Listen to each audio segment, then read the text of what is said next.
ਤੀਰਸ ਤਰਵਰ ਸਮੁੰਦ ਕਿਨਾਰੇ,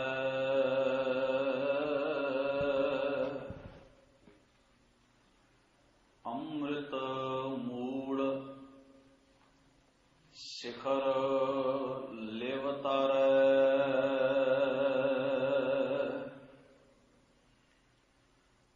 ਡਰ ਡਰ ਮਰੈ ਨਾ ਬੂਢੈ ਕੋਈ,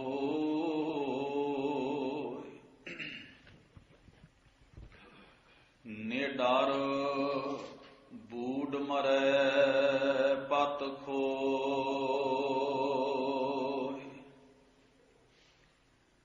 ਡਰ ਮਹਿ ਘਰ ਘਰ ਮਹਿ ਡਰ ਜਾਣੈ, ਤਖਤ ਨਿਵਾਸ ਸਚ ਮਾਨ ਭਾਣੈ।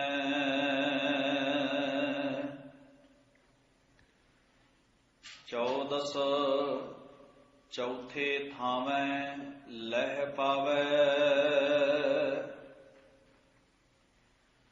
ਰਾਜਸ ਤਾਮਸ ਸਤ ਕਾਲ ਸਮਾਵੈ। ਸਸਿਅਰ ਕੈ ਘਰ ਸੂਰ ਸਮਾਵੈ, ਜੋਗ ਜੁਗਤ ਕੀ ਕੀਮਤ ਪਾਵੈ। ਚੌਦਸ ਭਵਨ ਪਾਤਾਲ ਸਮਾਏ, ਖੰਡ ਬ੍ਰਹਮੰਡ ਰਹਿਆ ਲਿਵ ਲਾਏ। ਵਾਹਿਗੁਰੂ ਜੀ ਕਾ ਖਾਲਸਾ, ਵਾਹਿਗੁਰੂ ਜੀ ਕੀ ਫਤਿਹ। ਪਰਮ ਸਤਿਕਾਰਯੋਗ ਧੰਨ ਧੰਨ ਗੁਰੂ ਗ੍ਰੰਥ ਸਾਹਿਬ ਸੱਚੇ ਪਾਤਸ਼ਾਹ ਸਤਿਗੁਰੂ ਜੀ ਦੇ ਗੁਰੂ ਸਵਾਰੇ ਸਤ ਸੰਗੀ ਜਨੋ, ਧੰਨ ਧੰਨ ਗੁਰੂ ਨਾਨਕ ਸਾਹਿਬ ਸੱਚੇ ਪਾਤਸ਼ਾਹ ਜੀ ਦੀ ਉਚਾਰਨ ਕੀਤੀ ਹੋਈ ਪਾਵਨ ਬਾਣੀ ਰਾਗ ਬਿਲਾਵਲ ਵਿੱਚ, ਜਿਸ ਦਾ ਸਰਲੇਖ ਹੈ ਥਿਤੀ। ਇਸ ਨਾਮ ਦੀਆਂ 3 ਬਾਣੀਆਂ ਗੁਰੂ ਗ੍ਰੰਥ ਸਾਹਿਬ ਮਹਾਰਾਜ ਜੀ ਦੇ ਵਿੱਚ ਸੁਭਾਇਮਾਨ ਹਨ। ਗੁਰੂ ਨਾਨਕ ਸਾਹਿਬ ਜੀ ਦੀ ਉਚਾਰਨ ਕੀਤੀ ਹੋਈ ਰਾਗ ਬਿਲਾਵਲ ਵਿੱਚ, ਪੰਚਮ ਪਾਤਸ਼ਾਹ ਗੁਰੂ ਅਰਜਨ ਸਾਹਿਬ ਜੀ ਦੀ ਉਚਾਰਨ ਕੀਤੀ ਰਾਗ ਗੌੜੀ ਵਿੱਚ, ਅਤੇ ਭਗਤ ਕਬੀਰ ਸਾਹਿਬ ਜੀ ਦੀ ਉਚਾਰਨ ਕੀਤੀ ਹੋਈ ਰਾਗ ਗੌੜੀ ਵਿੱਚ। ਥਿਤੀ ਦਾ ਭਾਵ ਸੰਸਕ੍ਰਿਤ ਦੇ ਤਿੱਥ ਸ਼ਬਦ ਤੋਂ ਹੈ। ਚੰਦਰਮਾ ਦੇ ਹਿਸਾਬ ਨਾਲ ਨਿਯਤ ਕੀਤੀਆਂ ਹੋਈਆਂ ਤਰੀਕਾਂ ਨੂੰ ਤਿੱਥ ਆਖਿਆ ਜਾਂਦਾ ਹੈ।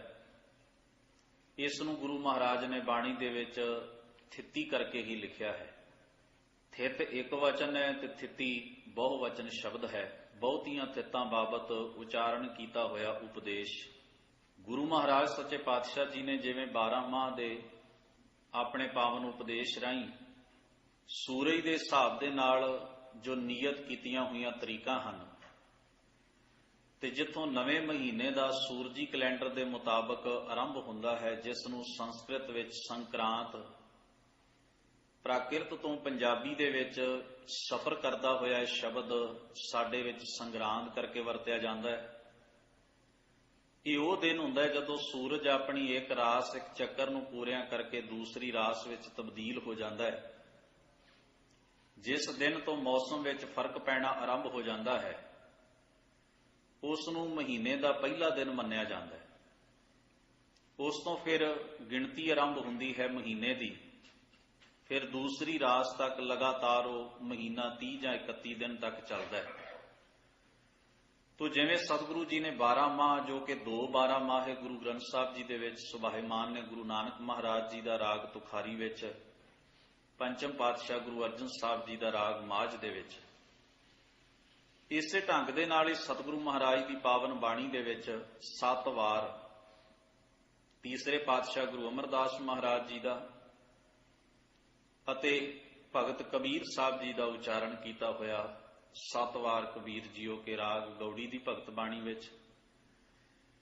ਇਹ ਮਹਾਰਾਜ ਜੀ ਦਾ ਢੰਗ ਹੈ ਕਿ ਇਸ ਕਾਵ ਹੁਨਰ ਨੂੰ ਵਰਤ ਕੇ ਗੁਰੂ ਮਹਾਰਾਜ ਨੇ ਆਪਣਾ ਪਾਵਨ ਉਪਦੇਸ਼ ਸਾਨੂੰ ਬਖਸ਼ਿਸ਼ ਕੀਤਾ ਹੈ। ਜਿੱਥੇ ਸਤਿਗੁਰੂ ਮਹਾਰਾਜ ਦੀ ਪਾਵਨ ਬਾਣੀ ਨੂੰ ਰਚਿਆ ਗਿਆ ਹੈ, ਉਸ ਕਲਚਰ ਦੇ ਵਿੱਚ ਵੱਖ-ਵੱਖ ਪ੍ਰਤੀਕ ਵਰਤ ਕੇ ਕਾਵ ਕਲਾ ਦੇ ਵੱਖਰੇ ਵੱਖਰੇ ਰੂਪ ਵਰਤੇ ਜਾਂਦੇ ਸਨ। ਜਿਵੇਂ ਉਰਦੂ ਦੇ ਵਿੱਚ ਸ਼ੀਹ ਰਫੀਆਂ ਲਿਖੀਆਂ ਗਈਆਂ, ਇਸੇ ਤਰ੍ਹਾਂ 52 ਅੱਖਰੀਆਂ ਲਿਖਣ ਦਾ ਰਿਵਾਜ ਸੀ। ਅੱਖਰਾਂ ਦਾ ਵਰਣ, ਇੱਕ ਵਰਣ ਦੇ ਨਾਮ ਦੇ ਉੱਤੇ ਇੱਕ ਪੂਰਾ ਆਪਣਾ ਵਿਚਾਰ ਜਿਹੜਾ ਉਹਨੂੰ ਕਾਵ ਦੇ ਰੂਪ ਵਿੱਚ ਪੇਸ਼ ਕਰਨਾ। ਇਵੇਂ 52 ਅੱਖਰੀਆਂ ਵੀ ਗੁਰੂ ਗ੍ਰੰਥ ਸਾਹਿਬ ਮਹਾਰਾਜ ਦੇ ਵਿੱਚ ਸੁਭਾਏਮਾਨ ਨੇ। ਵਿਆਹ ਦੇ ਸਮੇਂ ਆਮ ਤੌਰ ਉੱਪਰ ਔਰਤਾਂ ਜਿਹੜੀਆਂ ਸਨ ਉਹ ਛੰਤ ਗਾਇਆ ਕਰਦੀਆਂ ਸਨ, ਘੋੜੀਆਂ ਗਾਇਆ ਕਰਦੀਆਂ ਸਨ, ਸੁਹਾਗ ਗਾਇਆ ਕਰਦੀਆਂ ਸਨ। ਉਸੇ ਹੀ ਲੈ ਨੂੰ ਮੁੱਖ ਰੱਖ ਕੇ ਮਹਾਰਾਜ ਨੇ ਵਡਹੰਸ ਰਾਗ ਦੇ ਵਿੱਚ ਘੋੜੀਆਂ ਸਰਲੇਖ ਹੇਠ ਆਪਣਾ ਪਾਵਨ ਉਪਦੇਸ਼ ਲਿਖਿਆ। ਕਿਸੇ ਪ੍ਰਾਣੀ ਦੇ ਚਲਾਣਾ ਕਰ ਜਾਣ ਦੇ ਉੱਤੇ ਪੁਰਾਣਾ ਇੱਕ ਢੰਗ ਸੀ, ਰਵਾਇਆ ਜਾਂਦਾ ਸੀ ਔਰ ਬੜੇ ਹੀ ਦਿਲ ਦਹਿਲਾ ਦੇਣ ਵਾਲੇ ਢੰਗ ਦੇ ਨਾਲ। ਸ਼ਾਇਦ ਇਹਦਾ ਇਹ ਵੀ ਕਾਰਨ ਹੋ ਸਕਦਾ ਹੈ ਕਿ ਕੋਈ ਵੀ ਐਸਾ ਮਨੁੱਖ ਨਾ ਹੋਵੇ ਜਿਹਦੇ ਦਿਲ ਵਿੱਚ ਗਮ ਤੇ ਦੁੱਖ ਬੈਠਾ ਰਵੇ। ਇਸ ਵਾਸਤੇ ਖੁੱਲ੍ਹ ਕੇ ਰੋਣ ਦਾ ਤੇ ਬਹੁਤ ਹੀ ਦਰਦਨਾਕ ਢੰਗ ਨਾਲ ਰੋਣ ਦਾ ਰਿਵਾਜ ਜਿਹੜਾ ਸੀ ਉਹ ਉਹਨਾਂ ਸਮਿਆਂ ਦੇ ਵਿੱਚ ਪ੍ਰਚਲਿਤ ਹੋਇਆ, ਜਦੋਂ ਗਿਆਨ ਵਿਚਾਰ ਦੀ ਬਹੁਤ ਲਮੇਰੀ ਘਾਟ ਰੜਕਦੀ ਸੀ। ਤਾਂ ਅਲਾਹਣੀਆਂ ਪਾਈਆਂ ਜਾਂਦੀਆਂ ਸਨ। ਲਾਗਣ ਆ ਕੇ ਅੱਗੇ ਅੱਗੇ ਮਿਰਤਕ ਪ੍ਰਾਣੀ ਦਾ ਨਾਮ ਲੈ ਕੇ ਅਲਾਹਣੀ ਗੁੰਦਦੀ, ਉਹਦੇ ਮਗਰ ਮਗਰ ਹਾਲ ਪਾਰਿਆ ਕਰਦਿਆਂ ਹੋਇਆਂ, ਛਾਤੀਆਂ ਗੱਲਾਂ ਨੂੰ ਪਿੱਟਦਿਆਂ, ਆਪਣੇ ਵਾਲ ਪੁੱਟਦਿਆਂ ਹੋਇਆਂ ਬੜੇ ਦਰਦਨਾਕ ਢੰਗ ਦੇ ਨਾਲ ਉਸ ਅਲਾਹਣੀ ਦਾ ਜਵਾਬ ਦਿੰਦਿਆਂ ਔਰਤਾਂ ਰੋਇਆ ਕਰਦੀਆਂ ਸਨ। ਉੱਥੇ ਮਹਾਰਾਜ ਪਾਤਸ਼ਾਹ ਜੀ ਨੇ ਉਸ ਲੈ ਨੂੰ ਅਪਣਾਇਆ, ਜਿਹੜੀ ਲੈ ਅਲਾਹਣੀਆਂ ਪਾਉਂਦਿਆਂ ਵਕਤ ਔਰਤਾਂ ਚੁਣਦੀਆਂ ਸਨ। ਉਸ ਲੈ ਨੂੰ ਪਾਤਸ਼ਾਹ ਜੀ ਨੇ ਰਾਗ ਵਡਹੰਸ ਦੇ ਵਿੱਚ ਅਲਾਹਣੀਆਂ ਦੇ ਸਰਲੇਖ ਹੇਠ ਆਪਣਾ ਪਾਵਨ ਉਪਦੇਸ਼ ਬਖਸ਼ਿਸ਼ ਕਰਦਿਆਂ ਹੋਇਆਂ ਵਰਤਿਆ। ਜਿਵੇਂ ਕਿ 22 ਵਾਰਾਂ ਗੁਰੂ ਗ੍ਰੰਥ ਸਾਹਿਬ ਮਹਾਰਾਜ ਦੇ ਵਿੱਚ ਨੇ, ਉਹਨਾਂ ਵਿੱਚੋਂ 9 ਵਾਰਾਂ ਦੀਆਂ ਧੁਨੀਆਂ ਦਰਜ ਨੇ। ਟੁੰਡੇ ਅਸਰਾਜੇ ਕੀ ਧੁਨ, ਰਾਏ ਕਮਾਲ ਦੀ ਮੋਜਦੀ ਕੀ ਧੁਨ। ਇਹ ਧੁਨਾਂ ਉਹ ਹਨ ਜੋ ਪੁਰਾਣੇ ਢਾਡੀ ਸੂਰਬੀਰਾਂ ਦੀ ਜਾਂ ਕਿਸੇ ਯੋਧੇ ਦੀ ਕਿਸੇ ਖਾਸ ਇੱਕ ਜੀਵਨ ਝਲਕ ਨੂੰ ਲੈ ਕੇ ਉਹਦੇ ਸੋਹਲੇ ਗਾਇਆ ਕਰਦੇ ਸਨ। ਵਾਰ ਦਰਅਸਲ ਉਸ ਨੂੰ ਕਹਿੰਦੇ ਨੇ ਜਿਸ ਵਿੱਚ ਕਿਸੇ ਬਹਾਦਰੀ ਦਾ ਸੰਖੇਪ ਜਿਹਾ ਹਾਲ ਬਿਆਨ ਕੀਤਾ ਗਿਆ ਹੋਵੇ। ਪਾਤਸ਼ਾਹ ਜੀ ਨੇ ਉਹ ਪੁਰਾਣੀਆਂ ਧੁਨਾਂ ਦਰਜ ਕੀਤੀਆਂ ਵੀ ਇਸ ਲੈ ਦੇ ਉੱਤੇ ਇਹਨਾਂ ਵਾਰਾਂ ਨੂੰ ਗਾਇਆ ਜਾਣਾ ਹੈ। ਸੋ ਇਸੇ ਤਰ੍ਹਾਂ ਸਤਿਗੁਰੂ ਮਹਾਰਾਜ ਜੀ ਦੀ ਇਹ ਉਚਾਰਨ ਕੀਤੀ ਗੁਰੂ ਨਾਨਕ ਸਾਹਿਬ ਜੀ ਦੀ ਪਾਵਨ ਬਾਣੀ, ਜੋ ਕਿ ਹਰ ਇੱਕ ਥਿੱਤ ਨੂੰ ਮੁੱਖ ਰੱਖ ਕੇ ਉਹਦਾ ਸੰਕੇਤ ਵਰਤ ਕੇ ਸਤਿਗੁਰੂ ਜੀ ਨੇ ਉਸ ਦੇ ਅਗੇਰੇ ਆਪਣਾ ਉਪਦੇਸ਼ ਜਿਹੜਾ ਹੈ ਉਹ ਬਖਸ਼ਿਸ਼ ਕੀਤਾ ਹੈ। ਤੋ ਸਤਿਗੁਰੂ ਪਾਤਸ਼ਾਹ ਜੀ ਇੱਥੇ 13ਵੀਂ ਥਿੱਤ ਬਾਬਤ ਜੋ ਉਸ ਦਾ ਸੰਕੇਤ ਪ੍ਰਮਾਣ ਵਰਤ ਕੇ ਉਪਦੇਸ਼ ਦਿੰਦੇ ਨੇ। ਹਜ਼ੂਰ ਆਖਦੇ ਨੇ, ਤੇਰਸ ਤਰਵਰ ਸਮੁੰਦ ਕਿਨਾਰੇ। ਇੱਕ ਉਹ ਦਰਖਤ ਹੈ ਜਿਹੜਾ ਆਮ ਸਾਵੀਂ ਜਗ੍ਹਾ ਦੇ ਉੱਤੇ, ਪੱਧਰੀ ਜਗ੍ਹਾ ਦੇ ਉੱਤੇ ਖੜਾ ਹੈ। ਡਿੱਗ ਤੇ ਉਹ ਵੀ ਸਕਦਾ ਹੈ, ਪਰ ਉਹਦੇ ਡਿੱਗਣ ਦੇ ਚਾਂਸ ਬਹੁਤ ਘੱਟ ਹੁੰਦੇ ਹਨ, ਕਿਉਂਕਿ ਉਹਦੇ ਆਲੇ ਦੁਆਲੇ ਜ਼ਮੀਨ ਪੱਧਰੀ ਹੈ। ਉਹਦੀਆਂ ਜੜ੍ਹਾਂ ਬੜੀਆਂ ਡੂੰਘੀਆਂ ਹਨ ਤੇ ਮਿੱਟੀ ਨੇ ਉਹਦੀਆਂ ਜੜ੍ਹਾਂ ਨੂੰ ਪਕੜ ਕੇ ਰੱਖਿਆ ਤੇ ਜ਼ਮੀਨ ਕਰੜੀ ਹੈ। ਪਰ ਜਿਹੜਾ ਦਰਖਤ, ਜਿਹੜਾ ਰੁੱਖ ਸਮੁੰਦਰ ਦੇ ਕੰਢੇ ਦੇ ਉੱਤੇ ਹੋਵੇ, ਜਿਹਦੇ ਕੋਲ ਦੀ ਪਾਣੀ ਗੁਜ਼ਰਦਾ ਹੋਵੇ, ਉਸ ਨੂੰ ਹਮੇਸ਼ਾ ਖਤਰੇ ਵਧੇਰੇ ਹੁੰਦੇ ਨੇ, ਕਿਉਂਕਿ ਪਾਣੀ ਦੇ ਲੰਘਣ ਦੇ ਨਾਲ ਉਸ ਦੀਆਂ ਜੜ੍ਹਾਂ ਜਿਹੜੀਆਂ ਹਨ ਉਹ ਪੋਲੀਆਂ ਹੋ ਜਾਂਦੀਆਂ ਨੇ। ਜਿਵੇਂ ਦਰਿਆ ਦੇ ਕੰਢੇ ਦੇ ਉੱਤੇ, ਨਦੀ ਦੇ ਕੰਢੇ ਦੇ ਉੱਤੇ, ਜਾਂ ਕੋਈ ਐਸੇ ਨਦੀ ਨਾਲੇ ਵਾੜੇ ਦੇ ਨੇੜੇ ਕੋਈ ਐਸਾ ਦਰਖਤ ਹੋਵੇ, ਪਾਣੀ ਗੁਜ਼ਰਦਾ ਹੈ ਤੇ ਹੌਲੀ ਹੌਲੀ ਥੋੜੀ ਥੋੜੀ ਮਿੱਟੀ ਉਹਦੀਆਂ ਜੜ੍ਹਾਂ ਨਾਲੋਂ ਖੋਰਦਾ ਜਾਂਦਾ ਹੈ। ਫਿਰ ਇੱਕ ਵਕਤ ਐਸਾ ਆਉਂਦਾ ਹੈ ਕਿ ਉਹਦੀਆਂ ਜੜ੍ਹਾਂ ਨਾਲ ਮਾਮੂਲੀ ਜਿਹੀ ਮਿੱਟੀ ਰਹਿ ਜਾਂਦੀ ਹੈ, ਥੋੜੀ ਜਿਹੀ ਤੇਜ਼ ਹਵਾ ਵਗਦੀ ਹੈ ਤੇ ਉਹ ਦਰਖਤ ਮੂਧਾ ਹੋ ਕੇ ਜ਼ਮੀਨ ਤੇ ਡਿੱਗ ਪੈਂਦਾ ਹੈ। ਸ਼ੇਖ ਫਰੀਦ ਸਾਹਿਬ ਜੀ ਨੇ ਉਦਾਹਰਣ ਆਪਣੀ ਸ਼ਲੋਕਾਂ ਦੇ ਵਿੱਚ ਬਖਸ਼ੀ ਹੈ। ਉਹ ਕਹਿੰਦੇ ਨੇ, ਜਿਵੇਂ ਕੱਚੇ ਭਾਂਡੇ ਦੇ ਵਿੱਚ ਪਾਇਆ ਹੋਇਆ ਪਾਣੀ ਤੁਸੀਂ ਨਾ ਵੀ ਵਰਤੋ ਤੇ ਬੂੰਦ ਬੂੰਦ ਕਰਕੇ ਸਿਮਦਾ ਰਹਿੰਦਾ ਤੇ ਅਖੀਰ ਘੜਾ ਖਾਲੀ ਹੋ ਜਾਂਦਾ ਹੈ। ਤੇ ਦੂਸਰੀ ਉਹਨਾਂ ਨੇ ਗੱਲ ਕਹੀ ਕਿ ਜਿਵੇਂ ਦਰਿਆ ਦੇ ਕੰਢੇ ਦੇ ਉੱਤੇ ਜਿਹਦੇ ਕੋਲ ਦੀ ਪਾਣੀ ਗੁਜ਼ਰਦਾ ਉਸ ਦਰਖਤ ਨੂੰ ਬਹੁਤਾ ਸਮਾਂ ਕਾਇਮ ਨਹੀਂ ਰੱਖਿਆ ਜਾ ਸਕਦਾ, ਉਹ ਅਖੀਰ ਡਿੱਗ ਪੈਂਦਾ, ਜੜ੍ਹਾਂ ਪੋਲੀਆਂ ਹੋਣ ਦੇ ਨਾਲ। ਦੋਵੇਂ ਉਦਾਹਰਨਾਂ ਹੀ ਫਰੀਦ ਸਾਹਿਬ ਜੀ ਨੇ ਬੜੀਆਂ ਬਾਕਮਾਲ ਸਾਡੇ ਆਮ ਜੀਵਨ ਦੀਆਂ ਵਰਤੋਂ ਵਿਹਾਰ ਦੀਆਂ ਦਿੱਤੀਆਂ ਹਨ। ਉਹ ਕਹਿੰਦੇ ਨੇ ਕਿ ਜਿਵੇਂ ਦਰਿਆ ਦੇ ਕੰਢੇ ਦਾ ਰੁੱਖ ਤੇ ਕੱਚੇ ਘੜੇ ਦਾ ਪਾਣੀ, ਦੋਵੇਂ ਹੌਲੀ ਹੌਲੀ ਹੌਲੀ ਹੌਲੀ ਆਪਣੇ ਪਤਨ ਵਾਲੇ ਪਾਸੇ ਸਫ਼ਰ ਕਰਦੇ ਨੇ, ਇਸੇ ਤਰ੍ਹਾਂ ਇਹ ਸਾਡਾ ਜੀਵਨ ਹੈ। ਜਿੰਨੇ ਸਵਾਸ ਅਸੀਂ ਲੈ ਰਹੇ ਹਾਂ ਔਰ ਜਿੰਨਾ ਸਮਾਂ ਅਸੀਂ ਬਤੀਤ ਕਰ ਲਿਆ ਉਹ ਲੈਸ ਹੋ ਗਿਆ, ਉਹ ਸਾਡੀ ਜ਼ਿੰਦਗੀ ਚੋਂ ਮਨਫੀ ਹੋ ਗਿਆ, ਖਤਮ ਹੋ ਗਿਆ। ਤੇ ਸਮਾਂ ਜਿਹੜਾ ਹੈ, ਵਕਤ, ਟਾਈਮ, ਉਹ ਸਾਡੀ ਲਾਈਫ ਨੂੰ ਢਾਹ ਲਾਉਂਦਾ ਜਾ ਰਿਹਾ, ਖੋਰਦਾ ਜਾ ਰਿਹਾ। ਤੇ ਜਿਹੜੇ ਅਸੀਂ 30 ਸਾਲ 40 50 60 ਸਾਲ ਜਿੰਨਾ ਅਸੀਂ ਹੁਣ ਤੱਕ ਬਤੀਤ ਕਰ ਚੁੱਕੇ ਹਾਂ ਉਹ ਤੇ ਗਿਆ। ਇਸੇ ਨੂੰ ਉਹਨਾਂ ਨੇ ਇੱਕ ਹੋਰ ਬਚਨ ਰਾਹੀਂ ਆਖਿਆ, ਕਹਿੰਦੇ ਅੱਗੋਂ ਨੇੜਾ ਆਇਆ ਪਿੱਛਾ ਰਹਿਆ ਦੂਰ। ਉਹ ਵਕਤ ਜਿੱਥੋਂ ਜੀਵਨ ਦਾ ਆਰੰਭ ਹੋਇਆ ਸੀ ਉਹ ਤਾਂ ਹੁਣ ਲਮੇਰਾ ਹੋ ਗਿਆ, ਬਹੁਤ ਪਿੱਛੇ ਰਹਿ ਗਿਆ। ਤੋ ਜਨਮ ਤੋਂ ਲੈ ਕੇ ਮਨੁੱਖ ਜਿਹੜਾ ਸਫ਼ਰ ਕਰਦਾ ਹੈ ਉਹ ਆਪਣੀ ਮੌਤ ਵਾਲੇ ਪਾਸੇ ਨੂੰ ਕਰਦਾ ਹੈ। ਜਿਹੜੀ ਚੀਜ਼ ਜਨਮ ਲੈ ਲੈਂਦੀ ਹੈ, ਜਿਹੜੀ ਚੀਜ਼ ਘੜੀ ਜਾਂਦੀ ਹੈ, ਜਨਮ ਲੈਂਦਿਆਂ ਸਾਰ ਮੌਤ ਦਾ ਹੁਕਮ ਜਨਮੇ ਹੋਏ ਦੇ ਸਿਰ ਦੇ ਉੱਤੇ ਲਾਗੂ ਹੋ ਜਾਂਦਾ ਹੈ। ਇਸ ਨੂੰ ਗੁਰੂ ਪਾਤਸ਼ਾਹ ਨੇ ਆਖਿਆ, ਜੋ ਜਨਮੈ ਸੋ ਜਾਨੋ ਮੂਆ। ਹੁਣ ਤੁਸੀਂ ਕਿਆਸ ਕਰਕੇ ਵੇਖੋ ਵੀ ਮਨੁੱਖ ਉਸ ਘੜੀ ਤੋਂ ਕਿੰਨਾ ਬੇਖਬਰ ਹੈ। ਸਾਨੂੰ ਬੌਧਿਕ ਪੱਧਰ ਉੱਤੇ ਇਸ ਗੱਲ ਦਾ ਗਿਆਨ ਹੈ ਵੀ ਅਸੀਂ ਸਾਰਿਆਂ ਨੇ ਮਰਨਾ ਹੈ, ਪਰ ਜਾਣਕਾਰੀ ਹੋਣਾ ਵੱਖਰੀ ਖੇਡ ਹੈ ਤੇ ਅਹਿਸਾਸ ਹੋਣਾ ਵੱਖਰੀ ਖੇਡ ਹੈ। ਬਹੁਤ ਗੱਲਾਂ ਦੀ ਮਨੁੱਖ ਨੂੰ ਜਾਣਕਾਰੀ ਹੁੰਦੀ ਹੈ ਪਰ ਉਹਦਾ ਅਹਿਸਾਸ ਕਦੇ ਨਹੀਂ ਹੁੰਦਾ। ਤੁਸੀਂ ਕਦੇ ਗੌਰ ਕਰਕੇ ਵੇਖਣਾ, ਇੱਕ ਆਮ ਉਦਾਹਰਣ ਦਿੰਦਾ ਹਾਂ।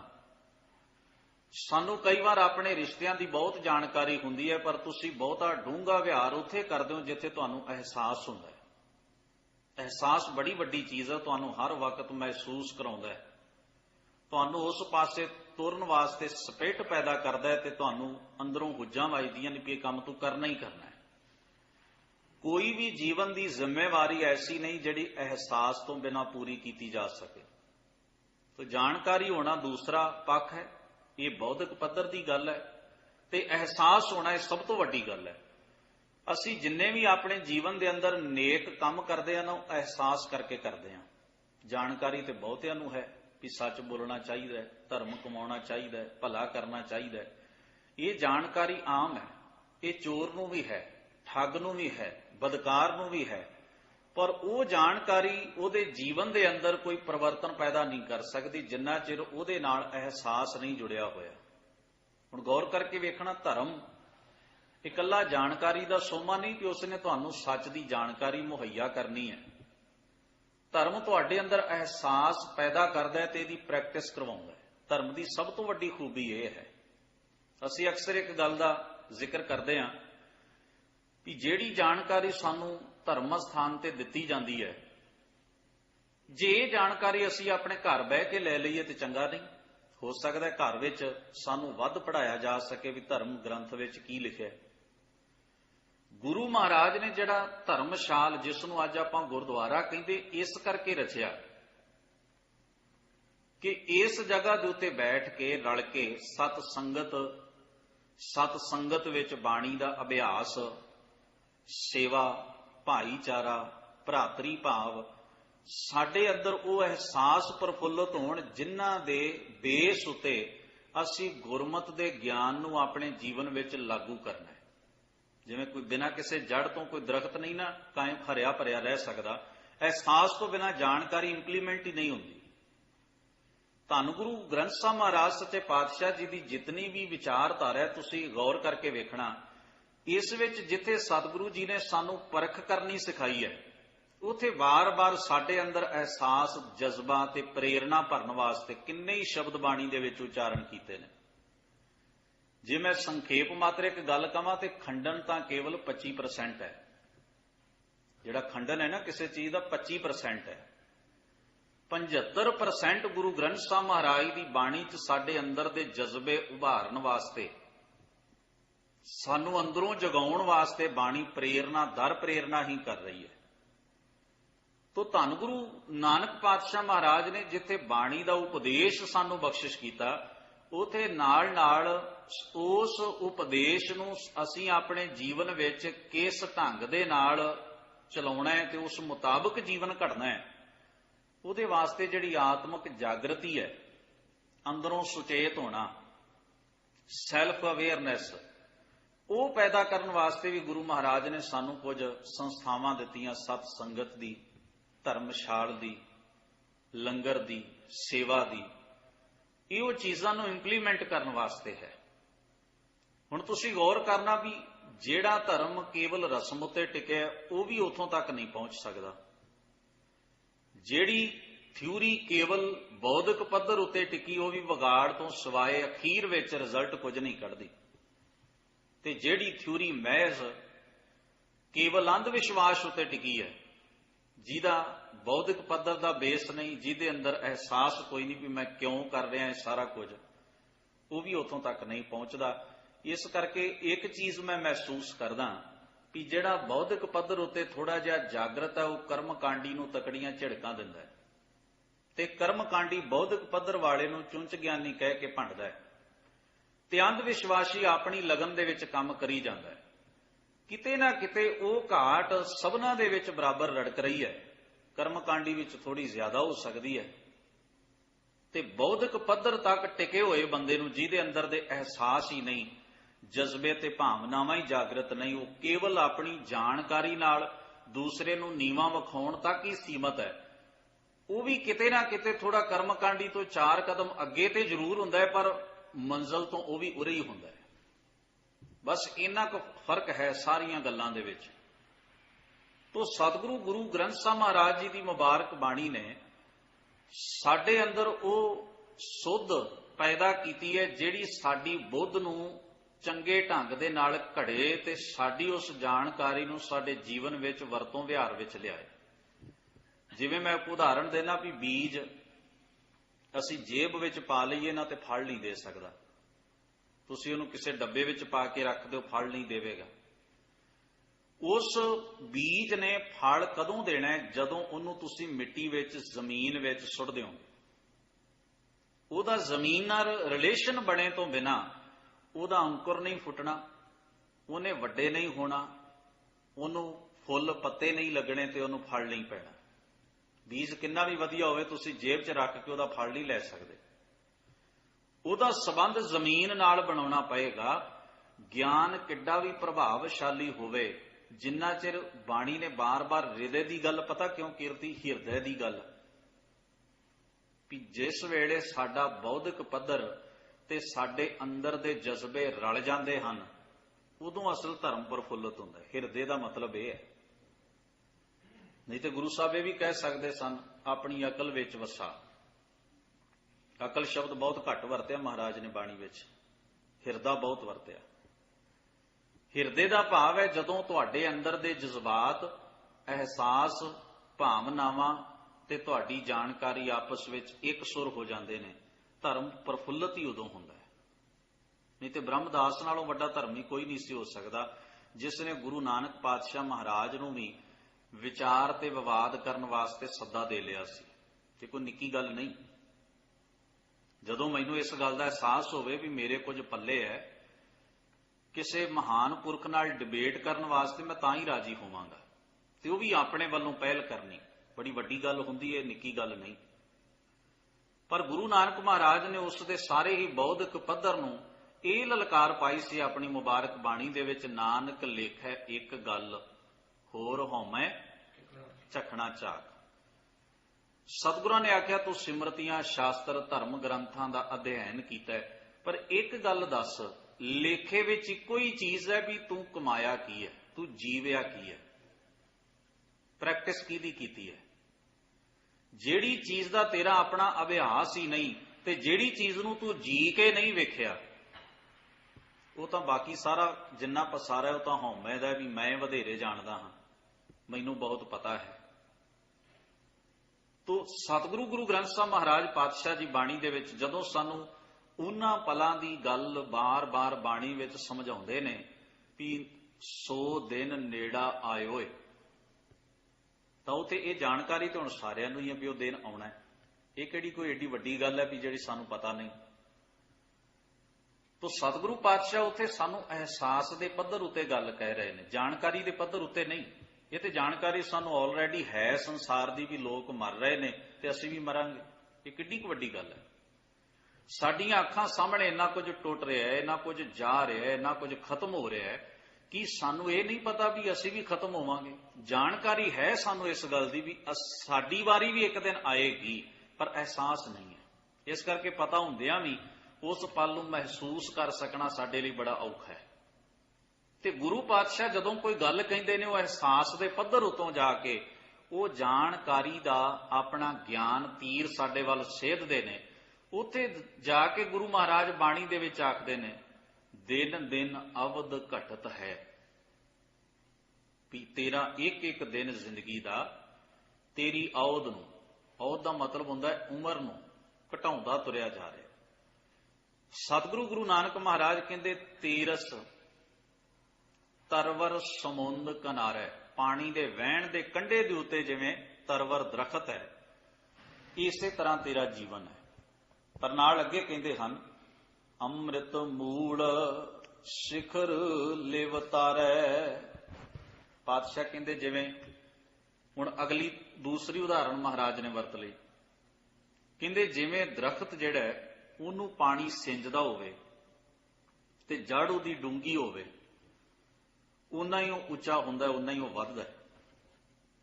ਉਹਦੀ ਸਿਖਰ ਤਾਂ ਨੂੰ ਹੁੰਦੀ ਹੈ ਜਿਸ ਨੂੰ ਖੁਰਾਕ ਮਿਲ ਰਹੀ ਹੈ ਪ੍ਰੋਪਰ, ਤੇ ਜਿਹਦੀਆਂ ਜੜ੍ਹਾਂ ਮਜ਼ਬੂਤ ਨੇ, ਉਹ ਦਰਖਤ ਉੱਚਾ ਹੁੰਦਾ ਹੈ, ਉਹ ਵੱਧਦਾ ਹੈ, ਫਲੀ ਭੂਤ ਹੁੰਦਾ, ਉਹਨੂੰ ਫਲ ਪੈਂਦਾ ਹੈ। ਮਹਾਰਾਜ ਕਹਿੰਦੇ ਇਸੇ ਤਰ੍ਹਾਂ ਤੇਰੇ ਜੀਵਨ ਦਾ ਰੁੱਖ ਤਾਂ ਫਲੀ ਭੂਤ ਹੋਏਗਾ, ਸਿਖਰ ਤੇ ਪਹੁੰਚੇਗਾ, ਭਾਵ ਉਚਾਈਆਂ ਨੂੰ ਛੂਵੇਗਾ, ਜੇ ਤੇਰੀ ਜੜ ਮਜ਼ਬੂਤ ਹੈ ਤੇ ਤੈਨੂੰ ਪ੍ਰੋਪਰ ਖੁਰਾਕ ਜੀਵਨ ਦੀ ਮਿਲ ਰਹੀ ਹੈ। ਹੁਣ ਕੇਵਲ ਇਤਨਾ ਮਨੁੱਖ ਜਾਣ ਲਵੇ ਵੀ ਮੈਂ ਧਰਮ ਨੂੰ ਕਮਾਉਣਾ ਹੈ, ਮੈਂ ਧਰਮੀ ਹੋਣਾ ਹੈ, ਪਰ ਧਰਮੀ ਹੋਣ ਵਾਸਤੇ ਕੋਈ ਧਰਮ ਦੀ ਖੁਰਾਕ ਵੀ ਤੇ ਚਾਹੀਦੀ ਹੈ ਨਾ। ਧਰਮ ਦੀ ਖੁਰਾਕ ਸਾਨੂੰ ਕਿੱਥੋਂ ਮਿਲੇ? ਹੁਣ ਅਗਲੀ ਗੱਲ ਮਹਾਰਾਜ ਗੁਰੂ ਨਾਨਕ ਪਾਤਸ਼ਾਹ ਕਹਿੰਦੇ ਨੇ, ਤੇਰੇ ਜੀਵਨ ਦੇ ਦਰਖਤ ਦੀ ਜੜ ਵਿੱਚ ਅੰਮ੍ਰਿਤ ਹੋਣਾ ਚਾਹੀਦਾ। ਅੰਮ੍ਰਿਤ ਮੂਲ, ਮੂਲ ਕਹਿੰਦੇ ਨੇ ਜੜ ਨੂੰ।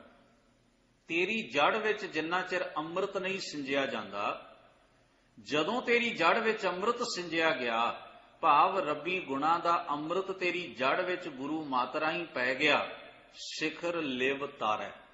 ਸਿਖਰ ਕਹਿੰਦੇ ਨੇ ਉਚਾਈ, ਸੁਰਤ ਨੂੰ। ਉਦੋਂ ਹੀ ਤੇਰੀ ਸੁਰਤ, ਲਿਵ ਦਾ ਮਤਲਬ ਹੁੰਦਾ ਹੈ ਲਗਨ, ਉਸ ਅਕਾਲ ਪੁਰਖ ਨਾਲ ਤੇਰੀ ਸੁਰਤ ਦੀ ਲਗਨ ਲੱਗ ਜਾਏਗੀ। ਅਗਲਾ ਬਚਨ ਮਹਾਰਾਜ ਪਾਤਸ਼ਾਹ ਜੀ ਕਹਿੰਦੇ ਨੇ, ਡਰ ਡਰ ਮਰੈ ਨਾ ਬੂਢੈ ਕੋਈ, ਨਿਡਰ ਬੂਢ ਮਰੈ ਪਤ ਖੋਏ। ਡਰ ਦੇ ਦੋ ਅਰਥ ਗੁਰੂ ਗ੍ਰੰਥ ਸਾਹਿਬ ਦੀ ਬਾਣੀ ਦੇ ਵਿੱਚ ਮੌਜੂਦ ਨੇ। ਇੱਕ ਡਰ ਹੈ ਭੈ, ਖੌਫ, ਸਹਿਮ, ਤੇ ਇੱਕ ਡਰ ਹੈ ਅਦਬ, ਰਿਸਪੈਕਟ। ਜਦੋਂ ਗੁਰੂ ਸਾਹਿਬ ਕਹਿੰਦੇ ਨੇ ਨਾ ਵੀ ਗੁਰੂ ਦਾ ਤੇ ਅਕਾਲ ਪੁਰਖ ਦਾ ਡਰ ਰੱਖ, ਉੱਥੇ ਖੌਫ ਕਰਨ ਤੋਂ, ਭੈ ਭੀਤ ਹੋਣ ਤੋਂ ਨਹੀਂ, ਉੱਥੇ ਉਹਦਾ ਅਰਥ ਹੁੰਦਾ ਹੈ ਰਿਸਪੈਕਟ, ਅਦਬ ਰੱਖ। ਡਰ ਦੇਣਾ ਤੇ ਡਰ ਮੰਨਣਾ, ਦੋਵਾਂ ਚੀਜ਼ਾਂ ਨੂੰ ਗੁਰੂ ਤੇਗ ਬਹਾਦਰ ਮਹਾਰਾਜ ਪਾਤਸ਼ਾਹ ਨੇ ਅਗਿਆਨਤਾ ਦੀ ਉਪਜ ਕਿਹਾ। ਭੈ ਕਾਹੂ ਕੋ ਦੇਤ ਨੈ ਪੈਮਾਨਤਾ। ਡਰ ਦੀ ਵੀ ਇੱਕ ਮਕਦਾਰ ਜੀਵਨ ਵਿੱਚ ਰਹਿੰਦੀ ਹੈ ਹਮੇਸ਼ਾ ਹੀ, ਤੇ ਜਦੋਂ ਉਹ ਘਟ ਜਾਏ ਜਾਂ ਲੋੜ ਤੋਂ ਵੱਧ ਜਾਏ, ਉਦੋਂ ਹੀ ਜੀਵਨ ਨੂੰ ਗੁੰਮਰਾਹ ਕਰਦੀ ਹੈ। ਵਧਿਆ ਹੋਇਆ ਡਰ ਵੀ ਮਨੁੱਖ ਦੀ ਸੁਰਤ ਬੰਦਲਾਉਂਦਾ ਹੈ, ਤੇ ਅਸਲੋਂ ਮਨੁੱਖ ਦੇ ਦਿਲ ਵਿੱਚੋਂ ਡਰ ਨਿਕਲ ਜਾਏ ਤੇ ਬੰਦਾ ਲਾਪਰਵਾਹ ਹੋ ਜਾਂਦਾ ਹੈ। ਦੋਵਾਂ ਚੀਜ਼ਾਂ ਦੀ ਬਰਾਬਰ ਮਿਕਦਾਰ ਮਨੁੱਖੀ ਜੀਵਨ ਦੇ ਵਿੱਚ ਰਹਿੰਦੀ ਹੈ। ਹੁਣ ਗੁਰੂ ਪਾਤਸ਼ਾਹ ਨੇ ਤਾਂ ਧਰਮੀ ਮਨੁੱਖ ਨੂੰ ਵੀ ਧਰਮ ਕਮਾਉਣ ਵਾਸਤੇ ਵੀ ਇੱਕ ਡਰ ਆਪਣੇ ਅੰਦਰ ਰੱਖਣ ਦੀ ਗੱਲ ਕਹੀ ਹੈ। ਨਰ ਅਚੇਤ ਪਾਪ ਤੇ ਡਰ ਰਹੇ। ਐਸਾ ਨਹੀਂ, ਨਿਡਰ ਹੋਣ ਦਾ ਭਾਵ ਹੈ ਵੀ ਫਿਰ ਪਾਪਾਂ ਦਾ ਬੋਝ ਤੇਰੇ ਅੰਦਰੋਂ ਚੁੱਕਿਆ ਜਾਂਦਾ ਹੈ। ਪਾਪਾਂ ਦਾ ਬੋਝ। ਪ੍ਰੋਫੈਸਰ ਸਾਹਿਬ ਸਿੰਘ ਜੀ ਨੇ ਇੱਕ ਘਟਨਾ ਦਾ ਜ਼ਿਕਰ ਕੀਤਾ ਹੈ। ਬਾਜ਼ੀਗਰ ਆਇਆ ਕਰਦੇ ਸਨ ਪੁਰਾਣੇ ਸਮੇਂ ਦੇ ਵਿੱਚ ਖੇਲ ਤਮਾਸ਼ਾ ਕਰਨ ਵਾਸਤੇ, ਜਿਵੇਂ ਅੱਜ ਕੱਲ ਸਰਕਸ ਹੁੰਦੀ ਹੈ, ਇਹ ਪੁਰਾਣੇ ਢੰਗ ਸਨ। उस जमीन तो कई फुट उच्चा रस्सा बन के ਉਹਦੇ ਉੱਤੇ बिना किसी आसरे ਦੇ बिना हथ ਵਿੱਚ कोई सहारा लिया ਉਹਦੇ ਤੇ ਤੁਰਦਾ ਸੀ। ਹੁਣ ਇਹ ਉਹਦਾ ਰੋਜ਼ ਦਾ ਕੰਮ ਹੈ। ਕਹਿੰਦੇ ਨੇ ਇੱਕ ਦਿਨ ਉਹਨੂੰ ਕਿਸੇ ਨੇ ਕਹਿ ਦਿੱਤਾ ਵੀ ਇੱਥੇ ਨੇੜੇ ਹੀ ਇੱਕ ਪੀਰ ਦੀ ਮਜ਼ਾਰ ਹੈ, ਤੂੰ ਉਹਦੇ ਨਾਲੋਂ ਉੱਚਾ ਹੋ ਕੇ ਤੁਰਦਾ ਹੈ, ਬਖਸ਼ਿਆ ਨਹੀਂ ਜਾਏਗਾ। ਹੁਣ ਪਹਿਲੋਂ ਵੀ ਉਹ ਬੜੀ ਵਾਰ ਉਸ ਰस्से ਦੇ ਉੱਤੇ ਤੁਰਿਆ, ਅੱਜ ਕੋਈ ਨਵੀਂ ਖੇਡ ਤਾਂ ਹੈ ਨਹੀਂ ਸੀ, ਪਰ ਉਸ ਦਿਨ ਉਹ ਡਿੱਗ ਪਿਆ ਤੇ ਉਹਦੀ ਜਾਨ ਜਾਂਦੀ ਰਹੀ। ਇਹ ਉਹਨਾਂ ਨੇ ਆਪਣੇ ਜੀਵਨ ਵਿੱਚ ਆਪਣੇ ਇਰਦ ਗਿਰਦ ਵਾਪਰੀ ਇੱਕ ਘਟਨਾ ਦਾ ਜ਼ਿਕਰ ਪ੍ਰੋਫੈਸਰ ਸਾਹਿਬ ਸਿੰਘ ਜੀ ਨੇ ਆਪਣੀ ਪੁਸਤਕ ਵਿੱਚ ਕੀਤਾ ਤੇ ਨਤੀਜਾ ਉਹਦੇ ਵਿੱਚੋਂ ਬੜਾ ਪਿਆਰਾ ਕੱਢਿਆ। ਕਹਿੰਦੇ ਨੇ ਅੱਜ ਕੀ ਕਾਰਨ ਬਣਿਆ, ਅੱਜ ਉਹਦੇ ਮਨ ਅੰਦਰ ਇੱਕ ਸਹਿਮ ਬੈਠ ਗਿਆ ਕਿ ਕਿਤੇ ਮੈਂ ਡਿੱਗ ਨਾ ਜਾਵਾਂ। ਹੁਣ ਇਹ ਗੱਲ ਮਾੜੀ ਨਹੀਂ, ਧਿਆਨ ਰੱਖਣਾ ਵੀ ਮੈਂ ਡਿੱਗ ਨਾ ਜਾਵਾਂ, ਇਹ ਤਾਂ ਉਹ ਅੱਗੇ ਵੀ ਰੱਖਦਾ ਹੋਏਗਾ, ਪਰ ਅੱਗੇ ਜਿੰਨੀ ਮਿਕਦਾਰ ਵਿੱਚ ਉਹ ਧਿਆਨ ਰੱਖਦਾ ਸੀ ਨਾ ਵੀ ਮੈਂ ਡਿੱਗ ਨਾ ਜਾਵਾਂ, ਅੱਜ ਉਹਦੀ ਮਿਕਦਾਰ ਇੰਨੀ ਜ਼ਿਆਦਾ ਵੱਧ ਗਈ। ਅੱਜ ਉਹ ਆਪਣੀ ਪ੍ਰੋਟੈਕਸ਼ਨ ਉੱਤੇ ਜ਼ਿਆਦਾ ਸੋਚ ਰਿਹਾ ਤੇ ਰੱਸੇ ਤੇ ਤੁਰਨ ਵਾਸਤੇ ਘੱਟ ਸੋਚ ਰਿਹਾ। ਸਮਝਣਾ ਹੈ ਬੜੀ ਡੂੰਘੀ ਮਾਨਸਿਕ ਗੁੰਝਲ। ਅੱਗੇ ਉਹ ਸਹਿਜ ਸੁਭਾਅ ਤੁਰਦਾ ਸੀ, ਅੱਜ ਉਹ ਸਹਿਜ ਸੁਭਾਅ ਵਿੱਚ ਨਹੀਂ ਹੈ। ਅੱਜ ਉਹਦੇ ਅੰਦਰ ਇੱਕ ਚੀਜ਼ ਦੀ ਮਾਤਰਾ ਵਧੀ ਹੋਈ ਹੈ, ਉਹ ਰੱਸੇ ਦੇ ਕਿਨਾਰੇ ਤੱਕ ਪਹੁੰਚਣ ਲਈ ਘੱਟ ਸੋਚ ਰਿਹਾ ਹੈ, ਇਹ ਜ਼ਿਆਦਾ ਸੋਚ ਰਿਹਾ ਹੈ ਵੀ ਮੈਂ ਕਿਧਰੇ ਡਿੱਗ ਨਾ ਜਾਵਾਂ। ਪਰ ਇਹ ਚੀਜ਼ ਹੀ ਉਹਨੂੰ ਲੈ ਬੈਠੀ। ਇੰਨਾ ਜ਼ਿਆਦਾ ਧਿਆਨ ਕੇਂਦਰਿਤ ਕਰ ਲੈਣਾ, ਡਰ ਨੇ ਖੌਫ ਨੇ ਅੰਦਰ ਨੂੰ ਖਾ ਲਿਆ, ਬੈਲੈਂਸ ਵਿਗੜ ਗਿਆ, ਡਿੱਗ ਪਿਆ। ਉੱਥੇ ਉਹਨਾਂ ਨੇ ਜਾ ਕੇ ਨਤੀਜਾ ਕੱਢਿਆ, ਕਹਿੰਦੇ ਨੇ ਵੀ ਮੇਰੇ ਕੋਲੋਂ ਪਾਪ ਹੋ ਨਾ ਜਾਏ, ਹੋ ਨਾ ਜਾਏ, ਹੋ ਨਾ ਜਾਏ। ਤੁਹਾਨੂੰ ਮੰਜ਼ਲ ਤੇ ਇਹ ਗੱਲ ਪਹੁੰਚਣ ਹੀ ਨਹੀਂ ਦਿੰਦੀ, ਰਸਤੇ 'ਚ ਹੀ ਸੁੱਟ ਲੈਂਦੀ ਹੈ, ਕਿਉਂਕਿ ਤੁਸੀਂ ਸੋਚਦੇ ਹੀ ਪਾਪ ਬਾਰੇ ਹੋ, ਤੁਸੀਂ ਸੋਚਦੇ ਹੀ ਗੁਨਾਹ ਬਾਰੇ ਹੋ, ਔਰ ਉਸੇ ਗੁਨਾਹ ਦੇ ਵਿੱਚ ਹੀ ਤੁਸੀਂ ਉਸ ਬੰਦੇ ਵਾਂਗ ਡਿੱਗ ਪੈਂਦੇ ਹੋ। ਤੇ ਇਹ ਤਾਂ ਹੋ ਸਕਦਾ ਹੈ ਜੇ ਗੁਰੂ ਦਾ ਬਖਸ਼ਿਸ਼ ਕੀਤਾ ਹੋਇਆ ਅਡੋਲ ਜੀਵਨ ਮਿਲ ਜਾਏ, ਸਹਿਜ ਸੁਭਾਅ ਹੀ ਮਨੁੱਖ ਉੱਥੋਂ ਤੱਕ ਪਹੁੰਚ ਜਾਂਦਾ ਹੈ, ਸਹਿਜ ਸੁਭਾਅ।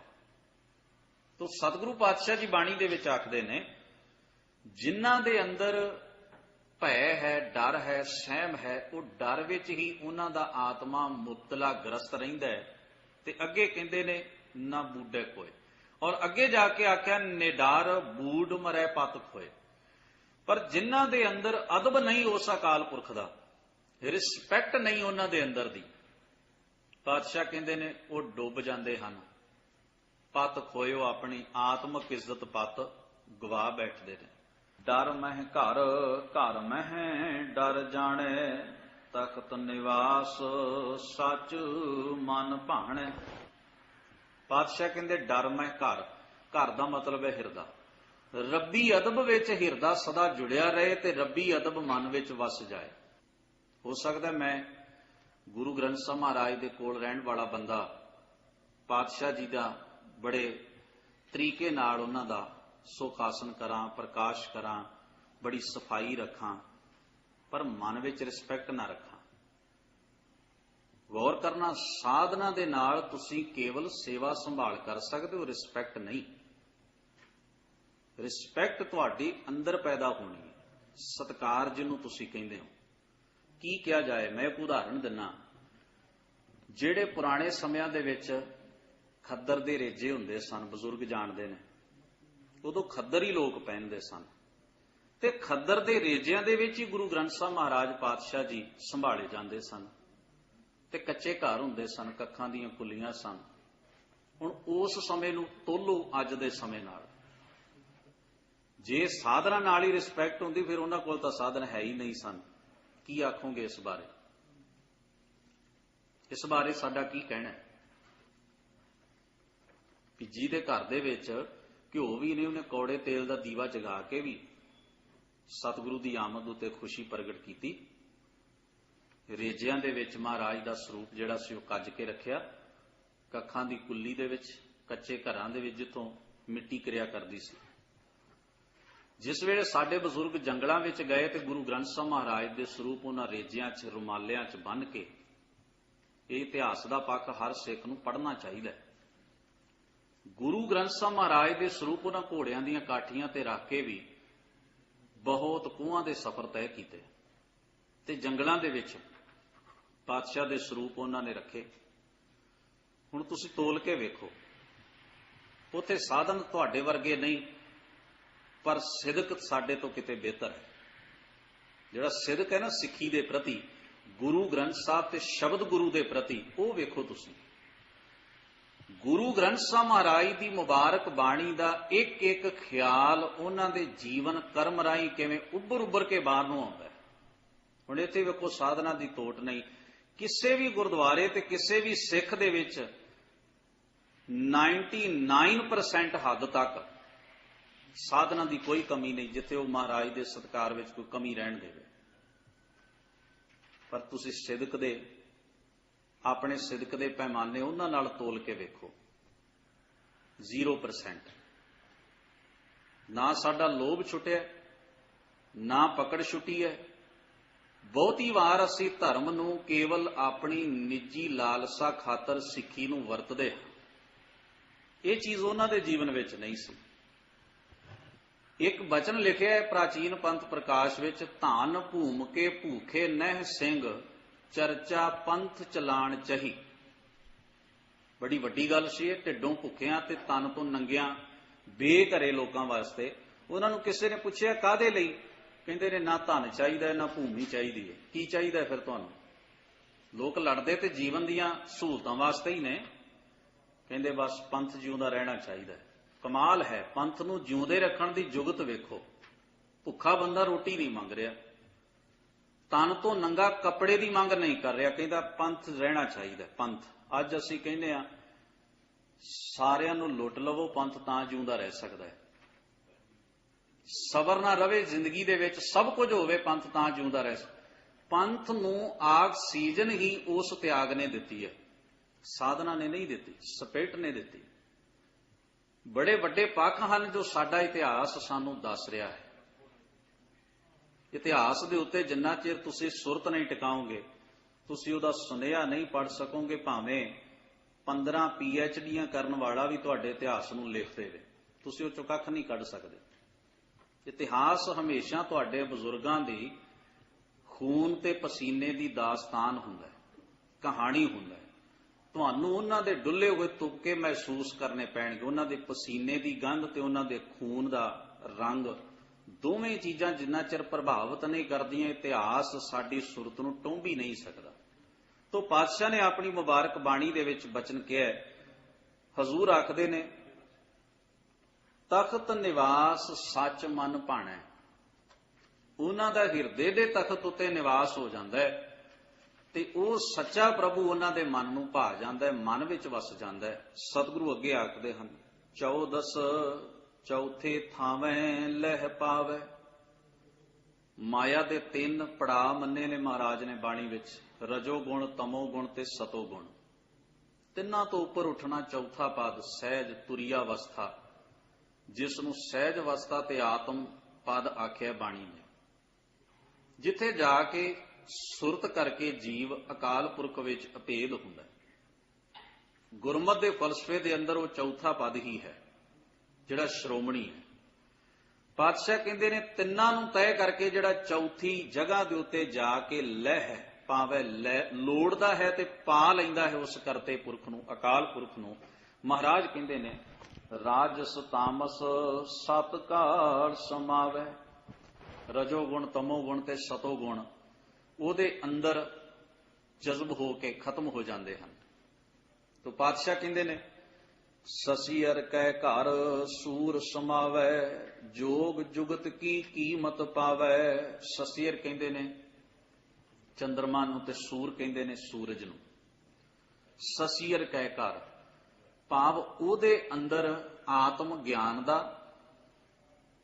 ਸੂਰਜ ਜਿਹੜਾ ਉਹ ਤੇਜ ਪ੍ਰਭਾਵ ਚਾਨਣ ਦਾ ਪ੍ਰਤੀਕ ਹੈ ਤੇ ਜਿਹੜਾ ਚੰਦਰਮਾ ਹੈ ਉਹ ਠੰਡਕ ਸੀਤਲਤਾ ਤੇ ਟਿਕਾ ਦਾ ਪ੍ਰਤੀਕ। ਇਹ 2 ਗੁਣ ਆਉਂਦੇ ਨੇ। ਜੋਗ ਜੁਗਤ ਕੀ ਕੀਮਤ ਪਾਵੇ, ਉਹ ਰੱਬੀ ਮਿਲਾਪ ਦੀ ਜੁਗਤ ਦੀ ਕਦਰ ਸਮਝ ਲੈਂਦਾ ਹੈ। 14 ਭਵਨ ਪਾਤਾਲ ਸਮਾਏ, ਖੰਡ ਬ੍ਰਹਿਮੰਡ ਰਹਿਆ ਲਿਵ ਲਾਏ। 14 ਭਵਨਾਂ ਦੇ ਵਿੱਚ, ਖੰਡਾਂ ਤੇ ਬ੍ਰਹਿਮੰਡਾਂ ਵਿੱਚ ਵਸਣ ਵਾਲੇ ਉਸ ਅਕਾਲ ਪੁਰਖ ਨੂੰ ਉਹ ਗੁਰੂ ਦੇ ਉਪਦੇਸ਼ ਰਾਹੀਂ ਆਤਮ ਤੌਰ ਤੇ ਜਾਣਦਾ ਹੈ ਤੇ ਉਹਦੀ ਸਰਵ ਵਿਆਪਕ ਹੋਂਦ ਨਾਲ ਜੁੜ ਕੇ ਆਪਣੇ ਜੀਵਨ ਨੂੰ ਸਦਾ ਰੱਬੀ ਗੁਣਾਂ ਵਿੱਚ ਪਰੋਈ ਰੱਖਦਾ ਹੈ। ਸਤਿਗੁਰੂ ਰਹਿਮਤ ਕਰਨ। ਅਗਲੇਰੇ ਬਚਨ ਅਗਲੇ ਦੀਵਾਨ ਵਿੱਚ ਸਾਂਝਾ ਕਰਨ ਦਾ ਯਤਨ ਕਰਾਂਗੇ। ਪਾਤਸ਼ਾਹ ਜੀ ਹੋਈਆਂ ਭੁੱਲਾਂ ਚੁੱਕਾਂ ਦੀ ਖਿਮਾ ਬਖਸ਼ਿਸ਼ ਕਰਨ। ਸਭਨਾਂ ਦਾ ਧੰਨਵਾਦ। ਵਾਹਿਗੁਰੂ ਜੀ ਕਾ ਖਾਲਸਾ, ਵਾਹਿਗੁਰੂ ਜੀ ਕੀ ਫਤਿਹ।